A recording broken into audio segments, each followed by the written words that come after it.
Hi, welcome back to One Word a Day. I'm Sophie. I'm your guide into the world of Chinese. And we are going to briefly look at what we talked about yesterday. And then we're going to continue to have a new expression. So yesterday we talked about a 逝者如斯夫.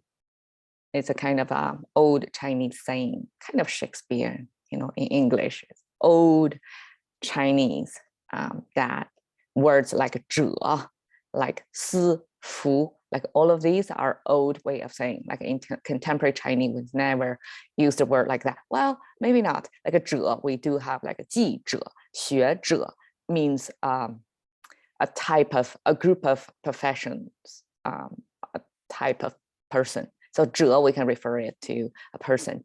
记者 is somebody who is taking notes. It's a journalist. And 作者 is somebody who writes, is a writer. So things like that.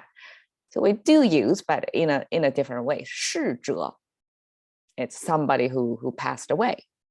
But over here, the 者 can mean things or people. So the whole thing simply means, and just like that, the past is the past, or what happened. You can do nothing about it. That's just, telling you the truth. That's life itself is amazing. We don't really need to make it dramatic. Like we will see dramas unfold, and such kind of progression of life is going to happen. Not even skip, not even miss a beat. Like either is a day or night. So here we learned the characters of day and night. And with that expression, we're going to continue with actually two characters from last time. 不舍.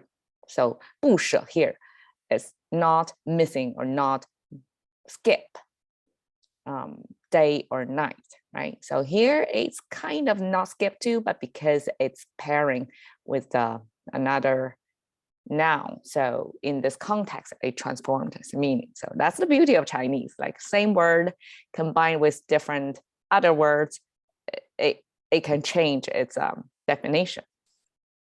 So that just means Chinese is not accurate. Not every character is pinned down to a particular meaning, a very narrow scope, but it can really transfer, form, and accommodate and adapt to different contexts. Still, like as a user of the language, I know it, I understand it, what that means. It doesn't have to be, I don't have to learn a dozen words to say about the same thing, right? And in different contexts. So anyway, today's is 锲而不舍. 锲而不舍, we have 不舍 from yesterday, right? Not skipping, not miss, or not give up in this case. But because the first character 锲 is a contract.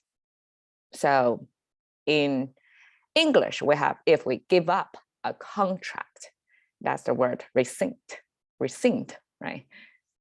Rescind, yes. I don't use that word often. I probably only heard it on NPR once or twice. 气, okay. This word is the meaning maker, comes from both, I think, meaning makers. The top means kind of binding, combining thing, and the bottom, this, stick figure person character with a horizontal line in the middle, make it big. I would like to imagine it. Because oftentimes when we spread out, sleep in bed, starfish pose, we call ourselves, we sleep big, like that character, because you have the head, right? Your head, torso in the middle, and then you have 4 limbs spreading out. The whole thing looks like a starfish. But we have a character that looks just like that. So we say, we will sleep in the big character. 睡大字.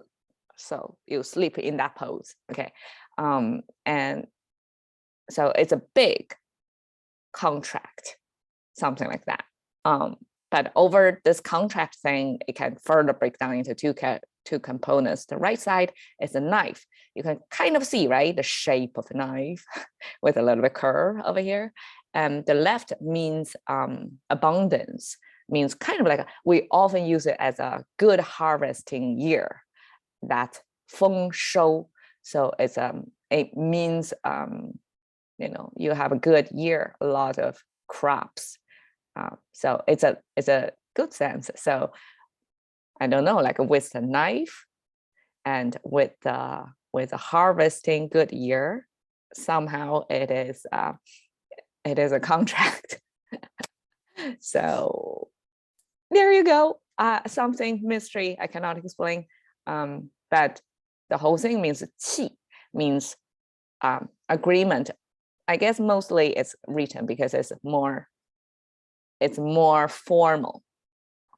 And we have that one before, right? It could mean and or, but it can really transform into different, understanding. It's the whoever reads this interpret what that means. So you have a contract, but if after it is a contrary, a twist of the meaning, the sense, or the flow, it's going to be a but, right? However, here you have a not, and then this is give up. Okay, so not a negation. Give up is negation. Negative, positive, right? So you have contract, not give up, and so in between it should be and, positive. It goes with the flow. Okay, I hope that helps. So the whole thing just means you have this agreement, this contract, and you're not giving it up. But in the application, the use, the meaning, it doesn't mean like you have to fulfill your contract with somebody else. Most likely it's a goal that you set. So goal setting, after that is done, like New Year is coming up, right? So you're going to have New Year resolution. Everybody makes that, I hope so.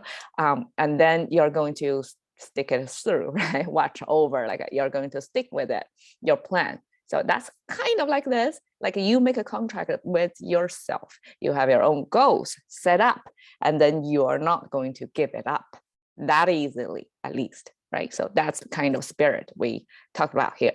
And the 舍, yesterday we didn't really go into details. This actually come from this character that you can see.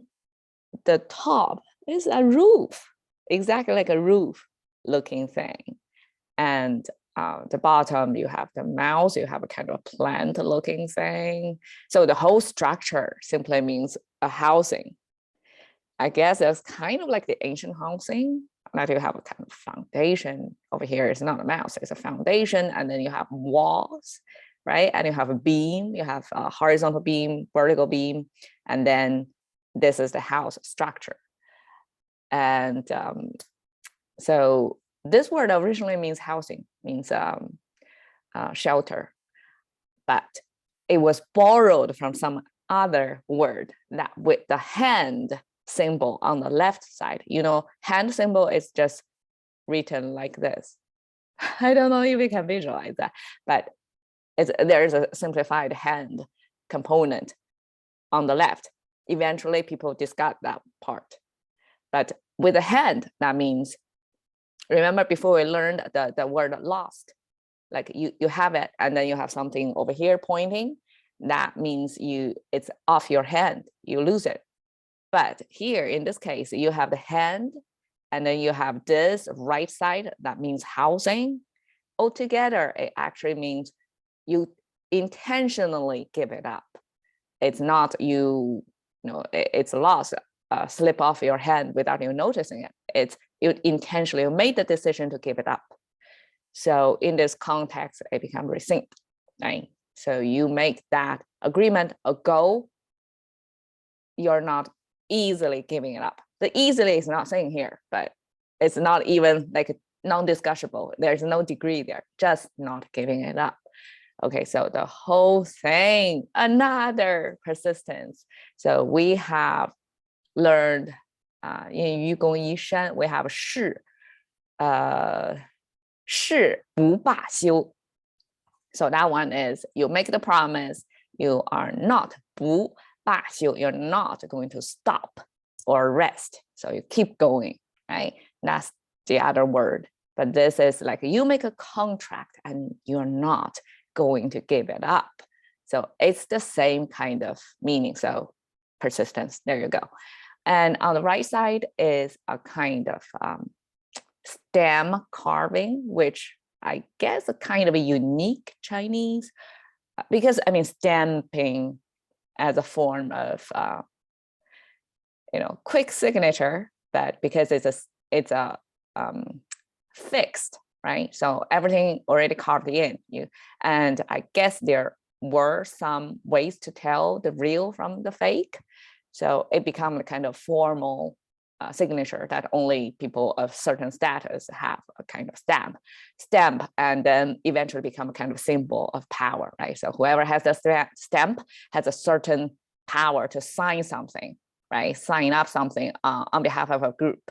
So stamp making became a thing in China, that in the art world that people make really delicate and artistic lines, drawings, carve it up, and mostly it's in the red color when it's before it's stamping, it's on some red pigments, right? And then you sink the stamp into that and stamp onto the normally it's a absorbent kind of paper that you leave the stamp over there. And here is just these 4 characters in this artistic, stylized expression. I just want to show you stamp making is an art form in China that's popular within the art circles. Like we talked about the collector stamp, right? As part of art passing down heritage, creation, a proof, like an endorsement, right? Kind of like you leave your mark over there, meaning you appreciate that, you're part of it, right?